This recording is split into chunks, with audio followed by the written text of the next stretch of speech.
Let's understand the concept of respect. Now, respect is a very common word, and most of the people must be aware about it. Either they are expecting respect from other people or they are respecting someone in their families or some person in the society, in their office. So they experience respect every day, all the time. But there are different levels of respect which you need to understand. And at that point of time, you can analyze that at which level you stand and how you can grow to the different levels, or you can move above to the different levels. To talk about the lowest level, I will tell you a story. I was in the city of Mumbai. It's a big city in India, and the city has local trains, and most of the time these local trains are very crowded, really crowded, and it is full of people, and you can feel the pressure of the crowd on your body. And I saw one of the person who was leaning against the wall of that compartment, and the whole pressure of the crowd was on him. He was feeling the pressure, and he was weak, he was old, and he was begging the crowd that he is a human being and he's going to die. Finally, he survived because he was thrown out on a big station. It's called as Dadar, and he survived the whole experience. But at that point of time, I was able to understand that even people beg for respect. They need to beg for making people realize that they are humans and they should be respected. And that was a big realization for me. Now I thought that, okay, I'm lucky that I was not in that position.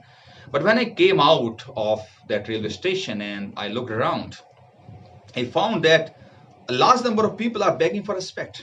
Either they are stuck in some jobs which are not paying them properly, or they are not getting that profile, or they are not getting that respect in that specific position, and they are stuck there. They cannot leave that company because they know that they will not be getting any more opportunity outside.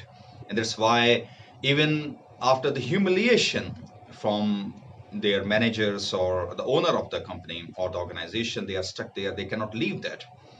And you will find it at a lot of places. Now, if you analyze this, they are not even begging for respect, they are even below that. So they can't even beg for respect because they are stuck there and they have to endure that humiliation. But for this video, let's talk about the begging for respect as the lowest level. And after this comes the request for respect. Now, you also have to request for respect sometimes. Now, let's take an example that a person is going on a road and he's a simple person, and if the policeman comes there and starts to argue with him, he may be requesting for respect from this person because he is in a powerful position. He cannot argue with this policeman. And the same is the case with an employee who is working in an organization, and manager is putting a lot of pressure on him, but he can't say anything because he will be thrown out of the organization. And that's the reason he is only requesting for respect. Even we can see in some relationships, there is also the requesting for respect. Now, above this level comes the asking for respect. Here you are at the same level. Either you are the two colleagues and one person is not talking well, so you can request the other person that you need to respect me because we are at the same level, we are doing the same thing. And in a relationship like husband wife, they can ask for respect. Maybe mother father or the kids and parents, they can ask for respect, and these things keep going, and this is okay.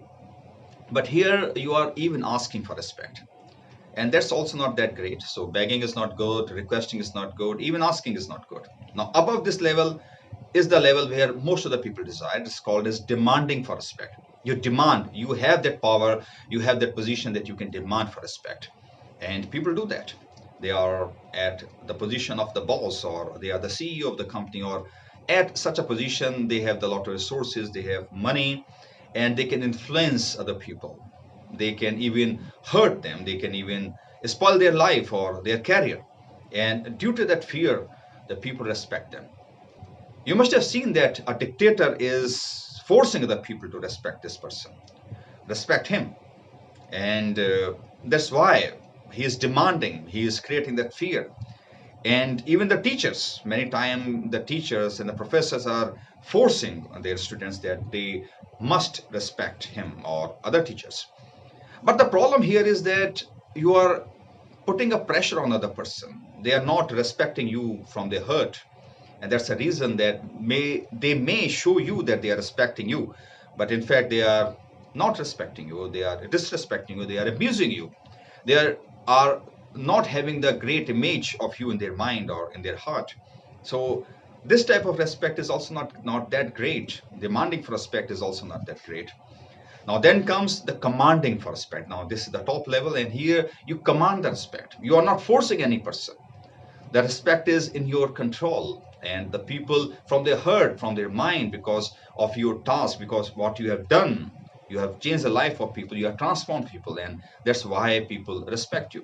We can take the example of Mahatma Gandhi. The people respect him, the whole world respect him. But some people may not be respecting him, but a large number of people, I will say the big crowd of people in the whole world respect him.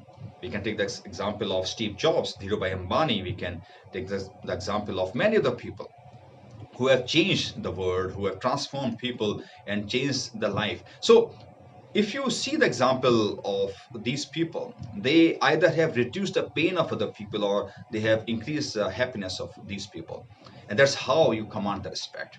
And you don't force other people to respect you, and it comes automatically. So that is the area, that is the level where you should desire, you should aspire for.